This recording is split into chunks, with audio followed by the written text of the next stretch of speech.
تشبیہ بھی کہا جاتا ہے یا کہتے ہیں، جبکہ فارسی اور اردو میں اس میں ہر قسم کے مضامین شامل کیے جاتے ہیں۔ موسم بہار، حسن و عشق، دنیا کی بے ثباتی، زمانے کی شکایت، آسمان کا شکوہ، مکالمہ و مناظر، خواب کا بیان، فخر و خود ستائی، شاعری کی تعریف، فن شعرا سے بحث، تاریخی واقعات، نجوم و منطق، فلسفہ، حکمت، اخلاق، تصوف، موسیقی وغیرہ۔ کبھی کبھی ایک پرے کا ذکر بھی کیا جاتا ہے، ایک پری کا ذکر بھی کیا جاتا ہے۔ قصیدہ کا یہی وہ حصہ ہے جس کے سے اس کے دائرہ عمل میں وسعت پیدا ہوتی ہے، یعنی قصیدہ میں ہر قسم کا موضوع ہم لا سکتے ہیں۔ قصیدہ میں اتنی وسعت ہے کہ کسی بھی موضوع پر ہم بحث کر سکتے ہیں۔ اگرچہ قصیدہ میں ہم بادشاہوں کی تعریف کرتے ہیں، لیکن اس میں ہم موضوع جو ہے موضوع میں وسعت ہوتی ہے۔ اس کا پہلا جو ہے وہ تشبیہ ہے۔ تشبیہ کا پہلا شعر ہم کا پہ ہوتا ہے، یعنی مطلب ہوتا ہے، اور اسی لیے شاعر کے کمال کا امتحان شروع ہوتا ہے۔ تشبیہ میں شاعر کا کمال پتہ چلتا ہے کہ شاعر میں کتنی وسعت ہے اور شاعر کتنی کمال کا شاعر ہے۔ مطلب بلند پایا ہونا شرط ہے، یہ بلند پایا ہونا شرط ہے۔ اس میں کوئی نئی اور جدت آمیز بات بیان کی جائے کہ سننے والے پر گہرا اثر۔ یہ ایسا اس میں جو پہلا شعر ہوتا ہے، پہلے شعر سے ہی پتہ چلتا ہے کہ شاعر کتنا ذہین ہے اور کتنا قابل ہے، تو سننے والے پر اثر پڑنا چاہیے پہلے شعر۔ اس کی دوسری شرط یہ ہے کہ اس میں جو مضامین نظم کیے جاتے ہیں وہ ممدوح کے قریب اور حیثیت سے مناسبت رکھتے ہوں۔ تو دوسرا جو ہے وہ ہے گریز۔ گریز میں تشبیہ کے بعد شاعر کسی تعریف سے ممدوح کا ذکر چھیڑتا ہے۔ ممدوح یعنی جس کی ہم تعریف کرتے ہیں، اس کو گریز کہتے ہیں، یعنی ہم گریز کرتے ہیں، کسی اور کی تعریف چھیڑتے ہیں۔ عربی تنقید میں اسے دو سرکش بیلوں کو ایک جوئے میں جوتنے سے تعبیر کیا جاتا ہے۔ یہ حصہ تشبیہ اور ممدوح میں رابطے کا کام کرتا ہے۔ تشبیہ جو ہے یہ گریز اور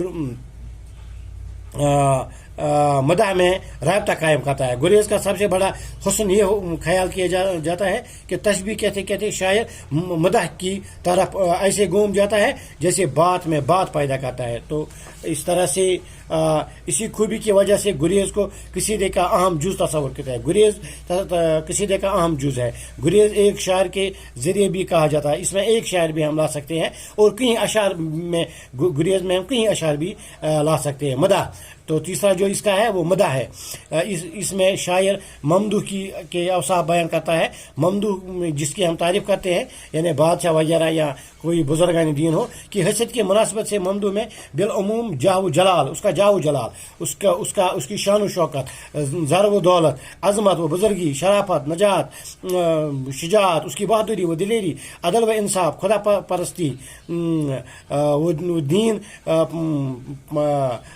پناہی، عفت و پاک دامنی، قناعت و راست بازی، سخاوت و مہمان نوازی، خلقت و مروت، حلم و حیا، فیوز و برکات، کشف و کرامات، علمیت و قابلیت، عبادت و ریاضیت، اور حمیت و خودداری۔ کبھی کبھی ممدوح کے حسن و جمال کی تعریف، اس میں حسن و جمال کی تعریف بھی کی جاتی ہے۔ ممدوح کے ساز و سامان یعنی تلوار، تیر، ترکش، گھوڑے، ہاتھی وغیرہ کی تعریف۔ بزرگان دین کی تعریف کے شان میں بھی قصیدے کہے گئے اور مدح لکھے جاتے ہیں۔ دعا، آخر میں ہم جو چیز اس میں آتا ہے وہ دعا آتا ہے۔ مدح کے بعد شاعر اپنے اغراض و مطالبات یا ذاتی حالات کے بیان کے بعد ممدوح کی تعریف، ترقی، عمر یعنی اس کی لمبی عمر کے لیے دعا کرتا ہے، جہاں کے لیے دعا کرتا ہے، اور اس کے دشمنان کے لیے بد دعا کرتا ہے۔